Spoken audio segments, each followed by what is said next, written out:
Colonel Sophia Qureshi के खिलाफ gutter छाप बयान देने वाले बीजेपी के मंत्री विजय शाह के बारे में सुप्रीम कोर्ट के हवाले से आज के अखबारों की हेडलाइन है, मंत्री के बयान से पूरा देश शर्मसार हुआ है।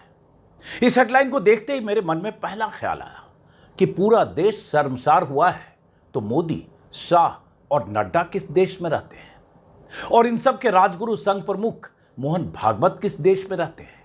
देश की सबसे बड़ी अदालत अगर कह रही है कि बीजेपी मंत्री के बयान से पूरा देश शर्मसार हुआ है, तो ये सब शर्मसार क्यों नहीं हो रहे हैं? ये भी तो इसी देश में रहते हैं, बल्कि इस देश के सत्ताधीश हैं, देश चलाते हैं, देश के नीति नियंता हैं। 150 करोड़ की आबादी वाला देश अगर विजय शाह के बयान से शर्मसार है, तो सत्ता के शीर्ष पर बैठे लोगों ने बेशर्मी की मोटी चादर क्यों ओढ़ रखी है? एमपी सरकार के मंत्री विजय शाह के बयान की वजह से बीजेपी की पूरी दुनिया में फजीहत हो रही है, लेकिन ये तीनों महानुभाव चुपचाप तमाशा देख रहे हैं, मोदी, शाह और नड्डा। सोच रहा हूं कि आज की हेडलाइन जब इन तीनों के सामने से गुजरी होगी, तब भी उनकी अंतरात्मा जगी नहीं होगी, अंतरात्मा ने झकझोरा नहीं होगा।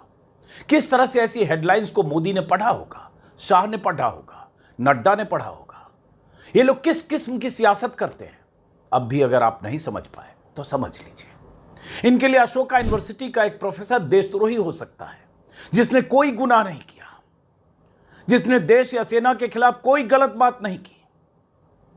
उसका एक गुनाह जरूर था कि वो मुसलमान है, लेकिन इनकी पार्टी का मंत्री, जिसके गुनाह के सबूत मौजूद हैं, जिसके गुनाह का स्वतः संज्ञान लेते हुए हाईकोर्ट ने एफआईआर दर्ज करवाया है, जिसके गुनाह को सुप्रीम कोर्ट ने माफी लायक नहीं माना है, वो मंत्री इन सब का इतना लाडला है कि ये लोग उसका इस्तीफा लेने को तैयार नहीं है, कोई एक्शन करने को तैयार नहीं।